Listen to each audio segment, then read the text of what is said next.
Um, I don't know. I don't really like ever go out to watch a movie because I don't know. I feel like it's something people don't really do anymore. But went out to see Black Panther a while back, and it was pretty good. It's the first movie I've seen in theater in like 4 years, 5 years, I think. Hmm. So different. Yeah, and you're saying people don't go to the movies anymore when Black Panther made like over 2 mil, I mean, 2 billion. I guess from people of people that are my age. People, So, and I guess what is people, that supposed to mean? I don't think the younger people are like going to the movies anymore. Like not nearly as much. I don't. None of my friends like go. Me and my friends went to like throughout all of high school. I went to like 3 movies, like total. Okay, I guess that's true. That's the Netflix Or effect, though. yeah, I'll say younger people don't really go to movies like nearly as much. Yeah, well, there'll be a point in the future when movie theaters just die out, and it'll be a really Yeah, sad day. and yeah, I think people definitely just choose Netflix now, or just go watch it online for free. But Honestly. the one thing that isn't going to die out is Dota, of course, and RD2L. Knock on wood, cross your fingers, whatever. Maybe at some point, I don't know. Anyways, no doomsaying here. Cloudy, how's it going? I know you guys are having not a fantastic season. I don't know. You might call it a fantastic season. Are you? How are you guys doing? I'd say it's going as good as it could be for the amount we practice. So I don't got many complaints. Okay, that's fair. I would say the same about my team. I'd like that attitude. You guys are 500. That's always been my benchmark as, decent enough teams. They're able to win games. You're not just like getting blown out every game like Badgers team, except for last week. But besides that, you guys seem to be like really being a cohesive unit. I think I had you guys as one of the better teams just going into the season. Do you feel pretty strong, or did you feel pretty strong coming out of the draft? Yeah, I'm gonna say out of the draft, I felt amazing, but then I realized how hard it was gonna be to switch back to being a mid laner. I really overlooked how tough that would be because I was a mid laner like a year ago, but I was like 2K like a year ago. So playing against Divines, Ancients, and versus being a 2K mid laner, I really overlooked how tough it would be. So then I ended up switching roles because of it. I think Styles did an amazing job switching back to mid. He always told me like at the end of the draft, like I'm a terrible mid. He's playing out of his mind. Yeah, and I think he does have some previous experience as a mid laner too. Was that just something that when you wanted to switch to another role, was that something that he immediately stepped up into, or did that take some prodding? Uh, what happened was he was missing for a wedding or something or another when we played. Was wasn't accepted. Yeah, it was accepted. And Yeti was like, if you don't think this mid thing is working, play 4 this week, take Styles' position, and find a mid stand-in and see how it goes. And we ended up going 1-1, and I played Sand King both games, felt really good about it. So Style made it clear to me at the beginning of the season that he prefers support, but if he needs to step up to mid, he'd be glad to do it. So it kind of just happened while Style was missing, and he's done a great job stepping up to the role. So kind of a lucky thing there is what it's starting to sound like. Yeah, yeah. Well, I wouldn't say dodged a bullet, but I feel like you guys sound like you're in really comfortable roles right now. Yeah, I'd say 4 is probably my third best role behind 1 and 5, but I feel much more comfortable in 4 because I can play more than Viper now, so it feels good. More than Viper, that's always a good More, sign that you're able to play more than one hero. very cool. So I guess we'll just jump right into looking at your players. Speaking of your draft, first pick, Ice Yeti. He's got a lot of RD2L experience. He's one of the guys that frequents the general chat in EST Sunday. I would say big name in RD2L, if not just EST Sunday. He's had some very strong performances for you guys on Spectre and Void, just really strong carry for you. you first pick your carry. A lot of people think that that's the way to go. How do you think it's working for you so far? I think it's worked great. Yeti wants to do good game in and game out. He wants to practice, even though that's not quite happening, but we'll get there. But he wants to win. He's not toxic, like, even the slightest. Like, all he wants to do is win and help everyone else get better. So it's been great having him. I would definitely draft him again if I could. Okay. And so is that practicing? Is that something that he wants to do more? Is that something that you're just it's just communication thing? It's something that unfortunate timing, because like Paw's work schedule like just changed at the beginning of the season. Yoda's been busy with like a few jobs he might be getting in something or another style with his hand injury, so from like a personal perspective of everyone, it's just been kind of like hectic. Not a lot of time for it. Mm-hmm. Yeah, and I noticed being a captain myself too, the hardest part about trying to set up scrims and stuff is trying to get everybody together. Totally feel you there. It's a warranted complaint as a captain for all those non-captains out there. It's impossible to schedule with you people. So,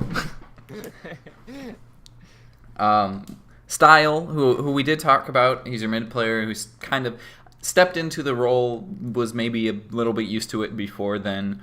Do you think he's really versatile in his roles then? Is he able to just, if you guys, for whatever reason, Ice Yeti was gone, do you think he'd be able to step into that carry role and really excel? I've never seen him play carry, but I fully believe that Style could definitely just move to carry and be very impactful. I definitely believe that. Okay. Do you think he would be able to play like a support role? Do you think some of those skills cross over for him? I think what makes Style a really good support player is he's very vocal, and he can't do it as much on mid, which involves stepping up from me, but he's very vocal. He tells everyone what needs to be done, where we want to fight, where we need vision, put that vision there, and stuff like that. So I think he's very vocal and has a good idea for the flow of the game, a good feel for the flow. Okay, so did he play support for you guys at all at the beginning of the season? He played support week 1. Maybe week 1 and week 3. I can't remember. I think he played support 1 week because we had a 2-0 forfeit from Raul. Yeah, I think that's what happened.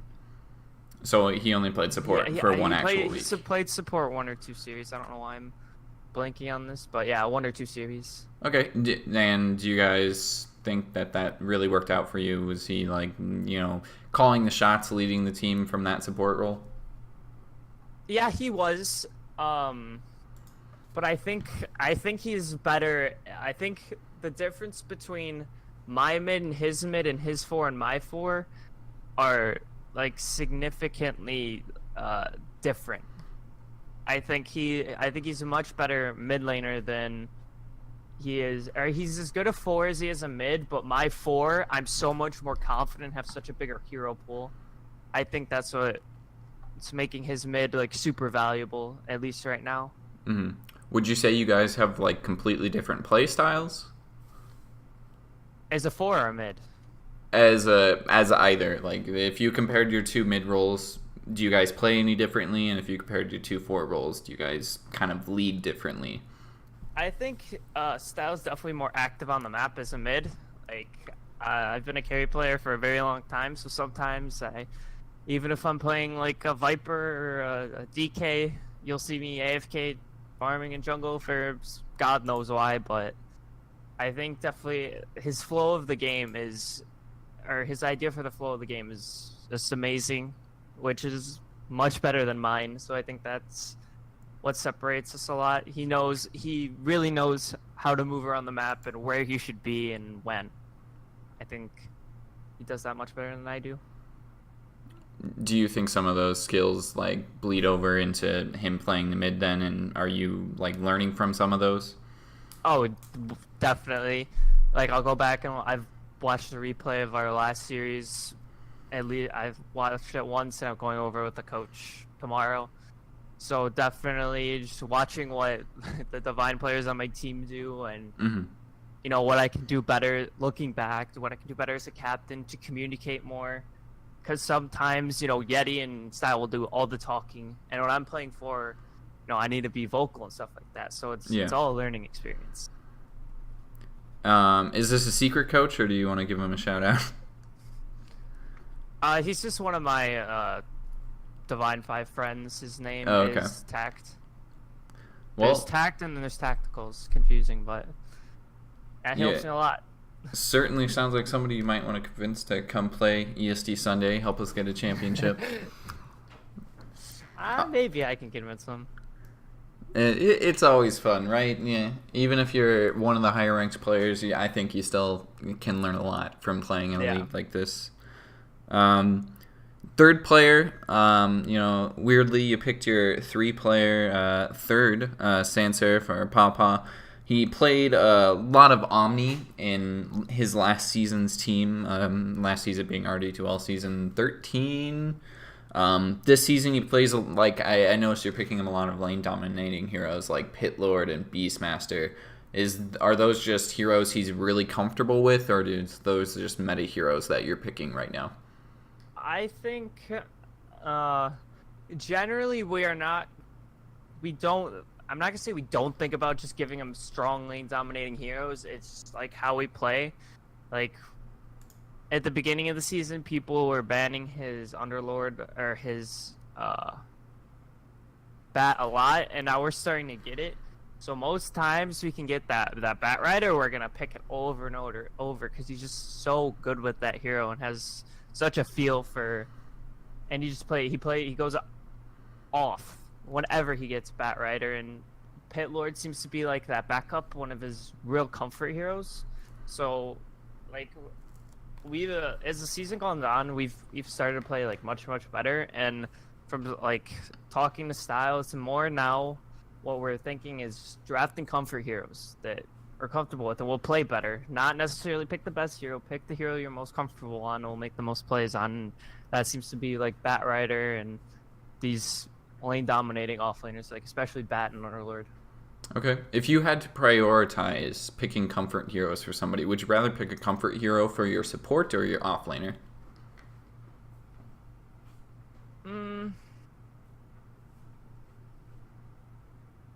I guess it would depend. Probably support, at least for my team. I think if you give like a lower MMR player a comfort hero to a lower MMR support player, I think low MMR, especially support players, could get like really scared. Not scared. Scared isn't the right word. Intimidated by, like the pressure on their shoulders and stuff like that. If they're playing a hero they don't really know, that can be like a ton of pressure when you're playing against like even a few people that are much higher MMR than you, and that happens to me. So I think I'd give it to the support player. Some solid reasoning there. I would definitely agree with that. So I like to call some playmaking offlaners like Magnus and Clockwork, ET. Would you ever, consider picking those kinds of heroes for Sans Serif? Are those like in his comfort roles? I think usually when we say, Paul, what do you want? He'll genuinely say, Underlord, Omni. Generally, he doesn't suggest those type of heroes, but if it was a really good clock game, let's say, I'm sure he'd say, let me play it, and I'll do my best. Okay. As the legendary Arctan would say, he likes playing those boring ability-using heroes that are just kind of there, I guess. Not that I agree with that. That's just what I remember from Arctan offlane. Although he plays a lot of Abaddon himself, so don't listen to that. Which is one hero I think you guys have picked at least one time for him, if I remember correctly. But maybe we did. Maybe not. We did give him Omni one game. definitely Yeah, I I don't know. think Abaddon's like not as good as he used to be, but he's still just like he's a hero that's probably gonna win his lane because of the way he works. So, anyways, let's jump on to your last two players here, 2K Kuroki and Yoda. We're kind of combining these two. 2K Kuroki hasn't really played too much for you guys, but they're both in that support role. Um, Last week, in my interview, I kind of asked about how, support duos really build confidence in each other and you start to build this kind of synergy. Do you sort of feel that building? You're playing the floor, you're playing with Yoda a lot at that position. Do you kind of feel that synergy building with him? Yeah, definitely. And shout out to my boy 2K Kuroki. That guy is the most value fifth pick or last pick ever. It's actually such a joy to have around. So shout out to him. Great memer. And Yoda, like, genuinely, when I looked at his Dota buff, he looked like a core player for the most part, and he's gone out of his mind, like wanting to get better as a support player, and he's just played fantastic. Like, I cannot ask any more from my last two picks. That sounds like you got two solid picks there. Then you have one of the higher like average MMR teams too. So the fact that you were also able to get some value out of your last couple picks, it's really awesome for you, and will probably lead to you guys being really successful later on. Not that you're not successful now, of course. At that 500 record. Just last question about your heroes, and then we'll jump into the last part of the interview, of course. We talked a little bit about being able to communicate from that 4 role. Is that something that Yoda or 2K Kuroki can really do from a 5 role when you aren't talking as much? I'm gonna say Yoda talks much more than 2K Kuroki. I think with Kuroki, it's definitely about building his confidence.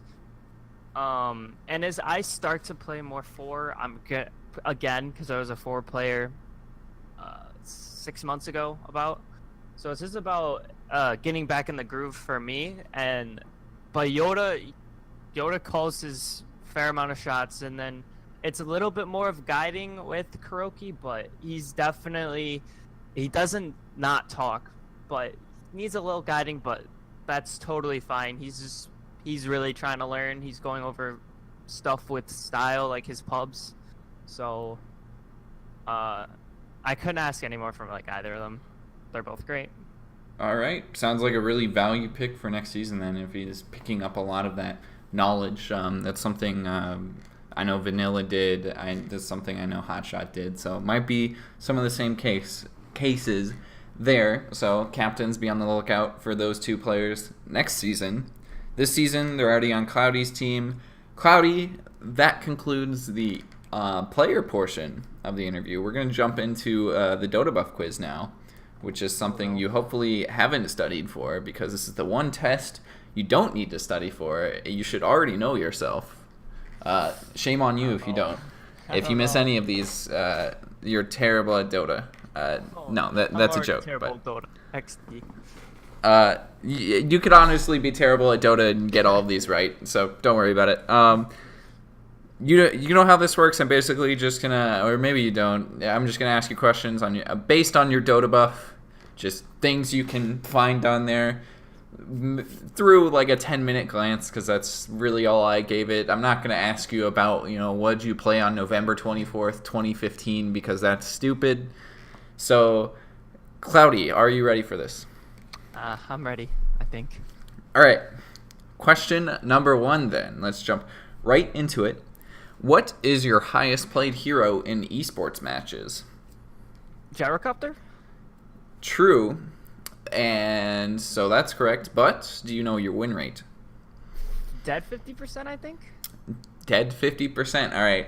You did study for this. No, I think I looked at it like 2 or 3 days ago.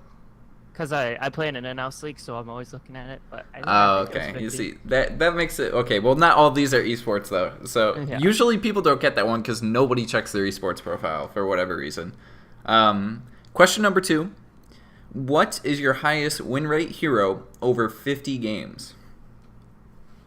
I'm I'm gonna say PL or Spectre. I'm not sure if my PL has over 50 games. It's in one of those. Can you pick which one? I think it has to be Spectre. Spectre is correct. Do you know the win rate? 67? 66%, but 1% off. That's solid. 1 out of 100. Pretty solid guess right there. I'll give you that one. Question number 3. You're passing with flying colors so far.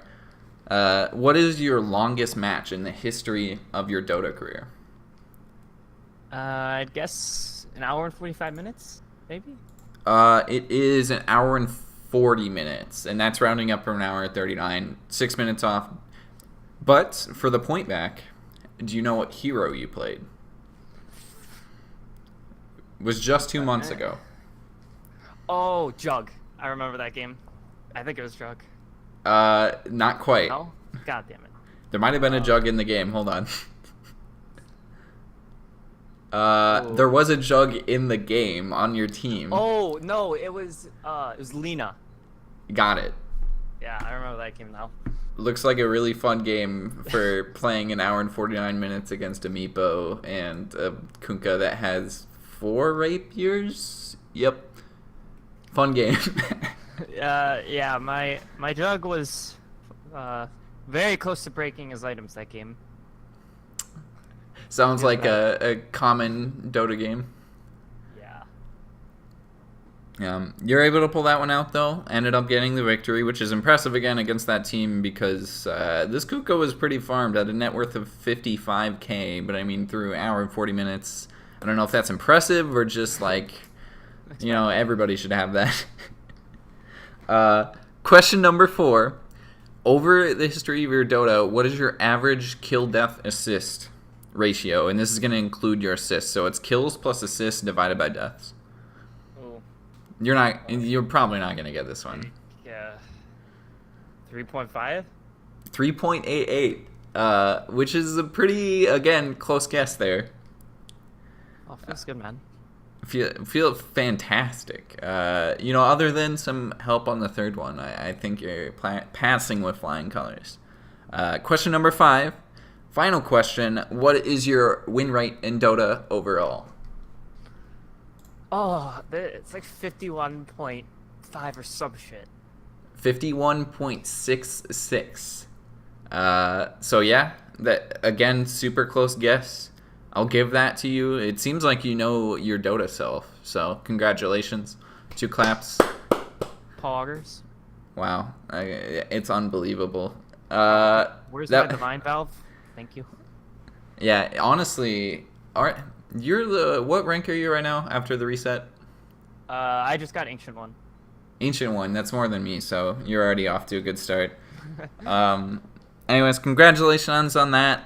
I wish you the best of luck for the rest of the season. Is there any more shout-outs you want to give? I'm going to contract what I said earlier. Shout out to Ice Eddie. Most not valued first-round pick ever. Just saying. Throwing it out there. So Bad decision. You're just hating on Ice Yeti right now? Yeah, I'm taking back everything I said. Well, you talked good about Style. I don't know about Ice Yeti. We said it was okay. Style's great. Ice Yeti not so much. Okay, so Ice Yeti, worst player in RD2L. Yeah, should be bad. All right, good. That's kind of, opposite of a shout out. It's kind of a call out, but it's call out. Yeah, like pick up your game, Ice Yeti. That's what your captain has to say. Good luck dealing with the drama that's going to come from that.